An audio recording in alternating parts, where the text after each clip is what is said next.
What's up, everybody? It's Nate with Sauce Ain't the Boss here again, and today is day number 241 of quitting alcohol. You know, when I used to be a drinker, I was living in a comfort zone, doing the same thing every single day. 4 or 5 o'clock would roll around, sit in my chair, update my website, and drink and drink and drink from about 4 or 5 o'clock until midnight. And get up, go to work, do that the next day, start the cycle all over again. And it's kind of like just that broken record. Nothing's different. You're in your little comfort zone. You're not really being pushed or challenged. You're not really growing in any way, shape, or form, mentally or spiritually. You're just kind of stuck.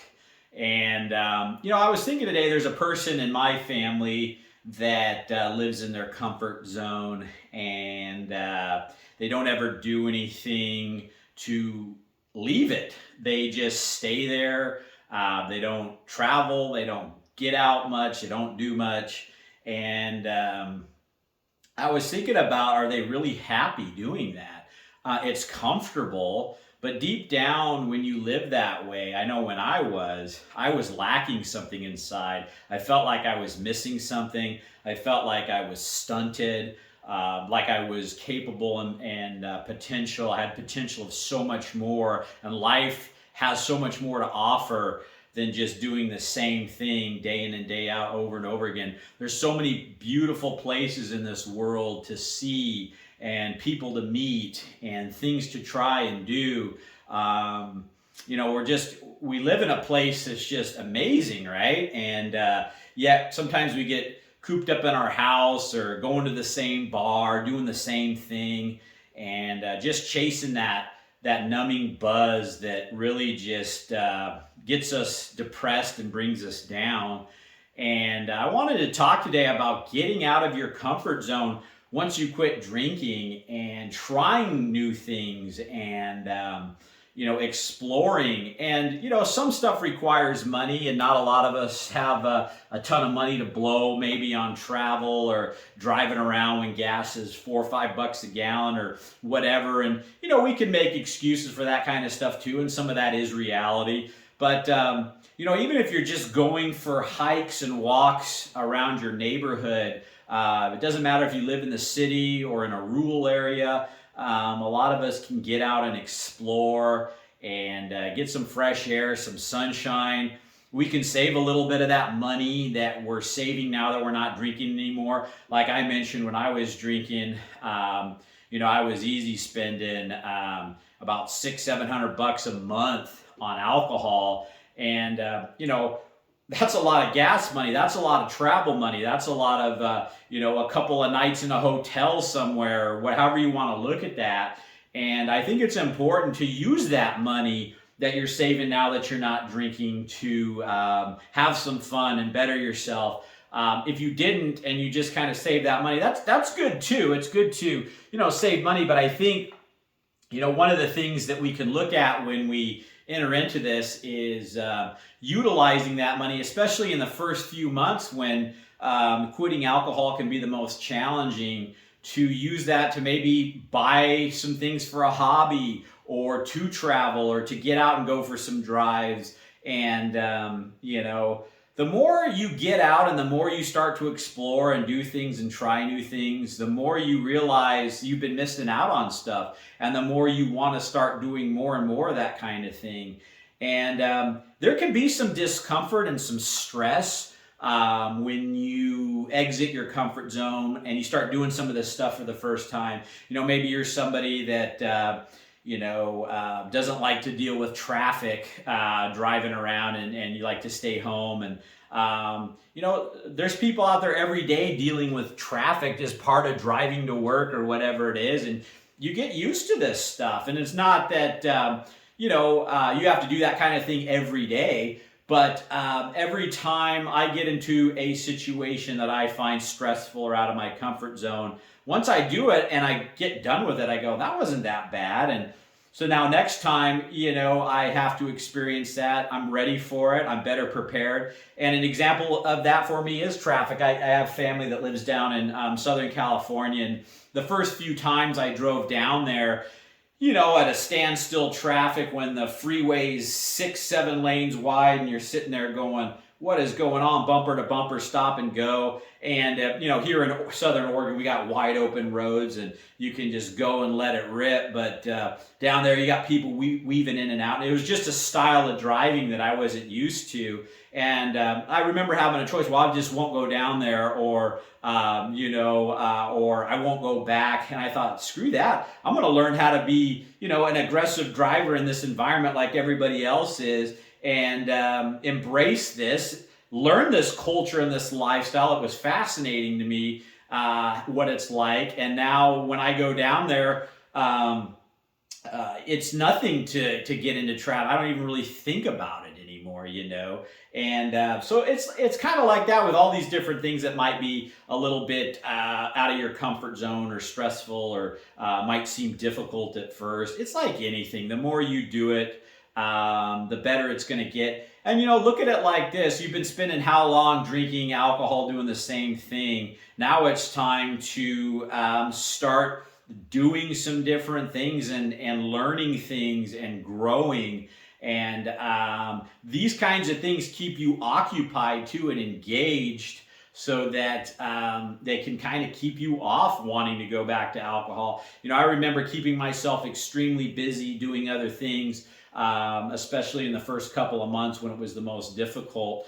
And I remember making plans to do something out of my comfort zone just about every single evening. Okay, I'm going to go here and do this on this Friday. On Saturday, I'm going to do this. On Sunday, this. And if you kind of have some plans and you do things that way when you start this out, and especially scheduling those things around the times when you would normally drink, you're going to find real quick that you don't have the time to really drink or think too much about drinking if you're engaged in something that is taking up your time and you're learning how to do. And so and the other thing I want to talk about today is just choosing your attitude and embracing what is. And like I've said before, we can't control the things that happen to us, but we get to choose our attitude every day. I don't know how many days in these 241 days now where there have been days where I've woke up on the wrong side of the bed, or maybe I wake up on the right side of the bed, everything's going good, and then one little thing happens, and then I see myself start to slip into a crappy mood. And I catch myself now when I see myself going down that dark road of getting pissed off or getting sad or getting emotional or reactive to these things happening. I'm starting to learn to just go with the flow more and embrace a positive attitude. If something crappy happens now, rather than my first knee-jerk reaction like it was when I was drinking to just get angry about it or frustrated, now I go, how can I turn this experience into a learning experience? What am I going to learn from this? What am I meant to learn from this? How can I turn this negative into a positive? What's the silver lining here? And as you start doing that, maybe it's difficult to do that the first, second, third, fourth, fifth time, but the more you do that with each crappy thing that happens, the more you start to go, that's just your approach and your attitude towards everything after a while. You just start going into everything with a more positive mindset. And so, I find it crazy, even when things happen today where maybe it's something that goes wrong with the business that costs me money, or there's something that is just bad that happens. I learn from it, I grow from it, and I start to almost, I hate to say enjoy those things, maybe that's a bad word. Nobody really enjoys something horrible or bad happening, but I almost don't mind it because I walk away now with a growth and a knowledge of whatever it was that happened, and so that's it for today, guys. Just remember to embrace this journey, get out of your comfort zone, choose your attitude, choose to stay positive, don't dwell on the alcohol, and enter into this with I'm on a rocket attitude. I can do this. Don't ever let that self-doubt BS creep in on you. It doesn't matter if you're 1 week in, 1 year in, 10 years in, wherever you're at in this journey.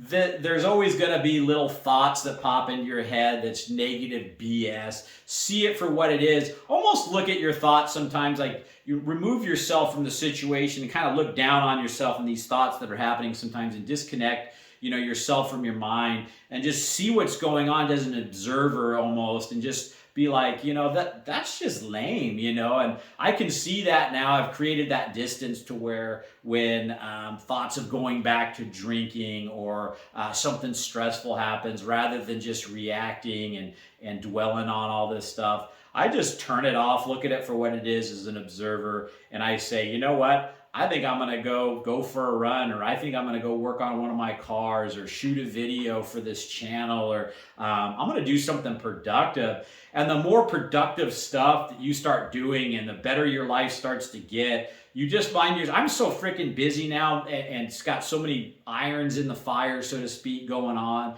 that I don't, number one, want to drink, because it would take me away from all this stuff, and crap would start to unravel in my life if I were to start drinking now, with all the different investments I've got going on, and projects I've got going on, and family things I have planned. It would just all go to crap, and I'm enjoying all these irons in the fire. It's fun, and learning and growing, and so, and I get it. When you first put down the alcohol, that's your main focus. You're just going through one day after the other, going, man, this is hard, this is tough, this sucks, And if I could go back to my earlier self on week 1, I would tell myself that, hey, look, enjoy and embrace this part of the process too, because this isn't going to last forever. And all that little discomfort you're feeling, that's all growth. That's all stuff that's good for you.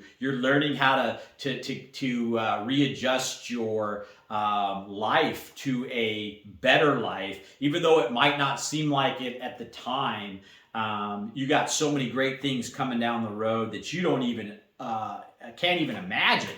And so just know that, as you're facing those difficult days. And like I said before, when you get through those hard days where it really sucks and you're almost at your wit's end on going back to drinking, but you push through and you wake up the next morning happy you didn't drink, you just leveled up, and you're in a place now that's so much stronger than you were that evening before, where you were really fighting, and you're that much more prepared for next time, and you've just gotten out of your comfort zone and dealt with something big, and pat yourself on the back for that and be like, I kicked butt, and I'm taking names, and I'm moving forward. And just embrace that positive energy, and say little mantras to yourself throughout the day and stuff. I used to always say things, that would try to motivate me, and you got this, Nate, and I mean, it may sound silly, and some of you are probably thinking this guy's weird, but the reality of the situation is that